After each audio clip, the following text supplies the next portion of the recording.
Os maiores riscos do mundo dos investimentos são aqueles que estão além do que os nossos olhos podem ver. Essa é uma adaptação de uma das melhores frases de Morgan Housel, escritor da psicologia financeira, um dos melhores livros sobre investimentos que eu recomendo que todos vocês leiam. Eu comecei o vídeo de hoje com essa frase porque hoje a gente falará sobre riscos, mais especificamente risco sistemático e não sistemático. O que eles significam, qual que é a diferença entre os dois, quando vocês devem adicionar um ou outro na sua estratégia de investimentos e como vocês podem atingir melhores resultados com essa informação.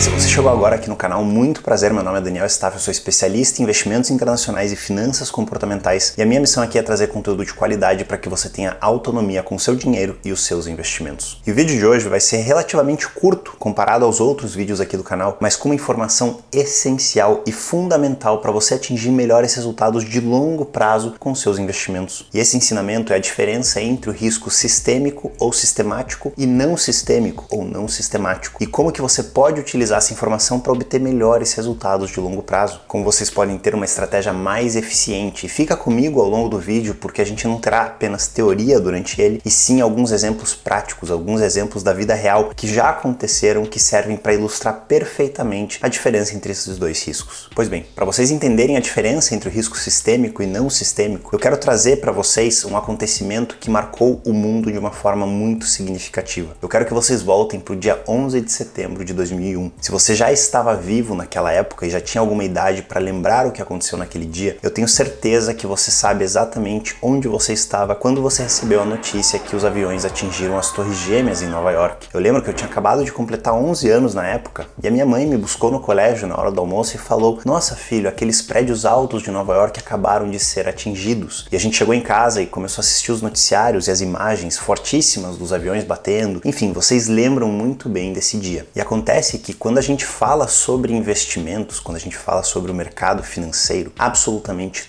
todas as empresas do mundo foram afetadas por esse acontecimento. Não importa se naquela época você investia em uma empresa de aviação, em uma seguradora, em um banco, em uma empresa de tecnologia, em uma empresa de construção, em um fundo imobiliário, em empresas que vendem pasta de dente e sabonete. Não importa onde estava o seu investimento, ele foi alterado por esse acontecimento. Para vocês terem uma ideia, obviamente a Bolsa de Nova York não abriu naquele dia, ela permaneceu fechada até o dia 17 de setembro daquele ano. E como vocês podem ver nesse gráfico aqui na tela, ela teve uma queda de mais de 14% nos dias seguintes que ela estava aberta após os atentados. Obviamente, empresas de aviação e seguradoras diretamente envolvidas com o atentado tiveram quedas maiores do que outras, mas o mercado inteiro sofreu com esse acontecimento. Por outro lado, metais preciosos e commodities como o petróleo aumentaram muito seu preço com medo dos investidores e a corrida por esses investimentos teoricamente mais seguros em momentos de guerra. Esse foi um acontecimento que definitivamente afetou o mercado inteiro e esse é justamente o risco sistêmico ou risco sistemático, o risco do sistema inteiro. E aqui talvez uma das informações mais importantes desse vídeo: o risco sistêmico não é evitável. A partir do momento que você investe, seja em renda variável, em renda fixa, em metais, em commodities, em investimentos alternativos, você está exposto ao risco sistêmico, ao risco do sistema inteiro. Pode ser que com o acontecimento as ações caiam enquanto a renda fixa suba e os metais preciosos também subam, ou pode ser que um outro acontecimento cause a reação contrária do mercado, metais preciosos e renda fixa caiam com muita força enquanto ações subam muito forte. Enfim, não importa em que lado da moeda você está, você investindo está exposto ao risco sistêmico, ele é inevitável. E para vocês entenderem o risco não sistêmico, o risco específico,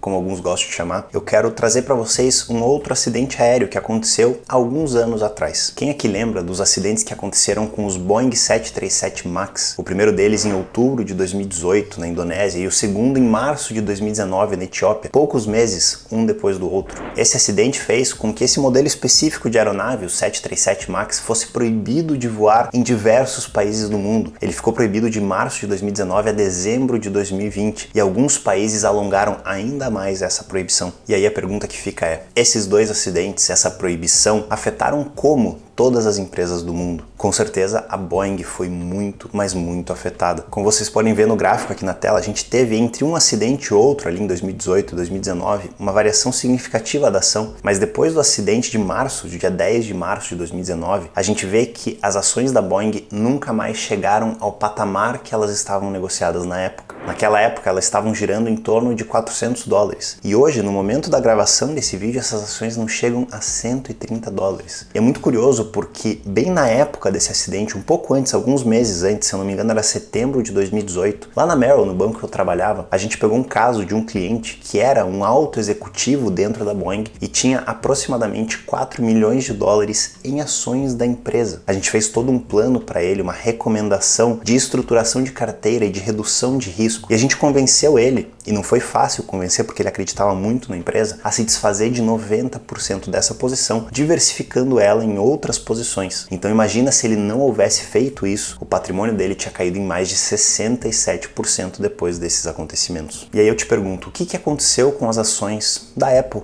do JP Morgan, da Home Depot, da Procter & Gamble, da Coca-Cola, do McDonald's, depois desses acidentes da Boeing? Elas podem ter subido um pouco, caído um pouco, ficado de lado, mas nada de significativo aconteceu com nenhuma dessas ações por causa desses acidentes. E é exatamente isso que é o risco não sistêmico, o risco específico de uma única posição. Ele afeta apenas aquela empresa ou aquelas empresas envolvidas nesses acontecimentos. E outras empresas do mundo não ficam nem sabendo que aquilo está acontecendo. As empresas envolvidas têm uma redução drástica nos seus lucros, na sua receita, nas suas margens, às vezes até ficam proibidas de vender os seus produtos, enquanto o restante das empresas em outros setores permanecem com suas operações totalmente inafetadas. E o que isso significa para você, investidor? Toda vez que você adiciona uma posição individual na sua carteira, você está se expondo automaticamente ao risco sistêmico, ao risco do sistema inteiro, mas você também está adicionando o risco específico, o risco não sistêmico daquela empresa, daquela posição. Ou seja, você está adicionando risco, você está correndo mais risco com os seus investimentos em cada posição individual que você adiciona. E aí a gente entra no tópico sobre diversificação. Como que você reduz esse risco específico, esse risco não sistêmico de cada uma das empresas? É justamente através da diversificação, através de adicionar posições não correlacionadas, posições que não têm relação uma com a outra, para que o seu risco não sistêmico, o risco específico, seja reduzido. E existem alguns estudos que dizem que em torno de 15 a 20 posições individuais são suficientes para eliminar praticamente todo o risco específico, todo o risco não sistêmico. E é justamente isso que esse gráfico mostra para vocês agora. Vocês podem ver na linha vertical é o risco total da carteira e na linha horizontal é o número de ações que você tem na sua carteira. A partir do momento que você adiciona mais ações, o teu risco total da carteira reduz, porque o risco não sistemático, o risco específico é reduzido. E aí existem discussões e estudos que falam que 15 posições são suficientes, ou 20 ou 30 são suficientes para reduzir esse risco não sistemático, e que posições além desse número não fazem tanto efeito assim nesse risco. Então, quanto mais posições individuais você tem na carteira, menor é o seu risco específico nos seus investimentos. Mas isso não significa que você pode ter 20 ações de tecnologia, ou 20 ações do mercado financeiro, ou 20 ações de construtoras na sua carteira. Essas ações, elas têm que estar descorrelacionadas, elas têm que estar em setores diferentes, afetadas por acontecimentos diferentes, para que essa redução de risco específico aconteça. Se você tem 20 ações de bancos na sua carteira e algo muito significativo acontece com o setor financeiro, a tua carteira inteira será afetada por isso. E o mesmo serve se você tem todas as suas ações ou todas as suas posições concentradas apenas em um país, em uma classe de ativos, em uma moeda, em um setor. O risco específico desse país, desse setor, dessa moeda, estará afetando negativamente a tua carteira. Então, uma diversificação ideal para você reduzir ou até mesmo eliminar esse risco específico inclui justamente o que eu defendo, como eu invisto e como eu ensino os meus alunos com o método satélite dentro da autonomia financeira, que é uma diversificação global em diferentes regiões, países, diferentes moedas, diferentes tipos de ativos e exposto a diferentes tipos de riscos que acabam compensando um ao outro no longo prazo. E com uma carteira assim, uma estratégia assim, você garante que você correrá menos risco, mas não necessariamente prejudicando o seu retorno de longo prazo. E é justamente uma estratégia assim que faz muito mais sentido se você está investindo para o longo prazo, que é o que a gente defende aqui. E aí você pode estar se perguntando, tá, e como que eu uso essa informação para obter melhores resultados nos meus investimentos? E a resposta para essa pergunta está na dispersão de resultados que uma estratégia com muito ou com pouco risco específico possui. Uma estratégia com muito risco específico, muito risco não sistêmico, específico de cada posição individual, ela possui uma dispersão muito alta. Já uma estratégia com pouco risco específico, somente com risco sistêmico bem diversificada, possui uma dispersão muito baixa. E, a não ser que você seja um day trader ou um especulador de curto prazo do mercado e goste de perder dinheiro com essas estratégias, porque é exatamente isso que acontece com essas pessoas, o que você busca nos investimentos tem que ser uma carteira com baixa dispersão. E o motivo para isso é que uma carteira com alta dispersão pode ser que entregue retornos de 50, 60, 100, 200% positivos, mas pode ser também que acabe com o seu dinheiro ou traga retornos de 50, 60, 70% negativos com os seus investimentos. E a partir do momento que você se expõe a essa dispersão tão alta, essa possibilidade de retornos tão longe um do outro, você não consegue fazer um plano sólido de longo prazo. Você vai investir para sua aposentadoria daqui 10, 20, 30 anos e nunca vai chegar nela, porque você está exposto a esses retornos negativos. Ou então você pode chegar nela muito mais rápido, mas correndo um risco desnecessário, um risco que não faz sentido para uma estratégia responsável de longo prazo. Então você acaba correndo um risco altíssimo, um risco desnecessário que pode fazer com que você não atinja os seus principais objetivos, os maiores objetivos da sua vida financeira, os objetivos da sua família. E ao meu ver, isso não faz o menor sentido. A gente não está aqui para apostar, para correr esses riscos desnecessários, para pôr em risco o futuro financeiro da nossa família. A gente está aqui justamente pelo contrário, para garantir um futuro melhor, para garantir esses objetivos, que eles sejam concluídos, que você seja capaz de levar o seu filho para estudar nas melhores escolas e universidades, que você consiga comprar aquela casa dos sonhos, que você consiga se aposentar com tranquilidade. E para atingir esses objetivos, a gente precisa justamente de uma baixa dispersão na carteira de investimentos, de uma estratégia que vá aumentar o seu patrimônio ao longo do tempo, que vá ganhar da inflação, que vá multiplicar aquele dinheiro investido ao longo das décadas e que terá praticamente uma certeza de bons resultados ao longo do tempo. E é justamente isso que eu acredito, que eu defendo e que eu ensino para os meus alunos. Então, se esse tipo de resultado mais tranquilo, mais previsível é o que você busca, busque por uma carteira com baixo risco específico, baixo risco não sistêmico, poucas posições individuais ou então posições individuais com um percentual muito pequeno da carteira e grande parte da carteira em investimentos passivos, amplos e de baixo custo, que vão garantir que você tenha o retorno do mercado e que seu risco não sistêmico seja praticamente inexistente. E se você tem interesse em aprender mais sobre uma estratégia que engloba todas essas características, o método satélite, que é o que eu ensino aos meus alunos durante a autonomia financeira, eu te convido a participar da próxima turma do curso, que vai abrir no dia 10 de julho, daqui a algumas semanas. Serão 8 semanas de um conteúdo que vai mudar a sua vida financeira para sempre. Eu te convido a colocar o teu nome na lista de espera aqui embaixo, o link está aqui na descrição do vídeo, para você não perder nenhuma informação sobre essa nova turma. E como sempre, se você ficou com qualquer dúvida ou tem qualquer observação sobre o que foi dito no vídeo de hoje, comenta aqui embaixo que eu vou te responder e a gente se vê no próximo vídeo.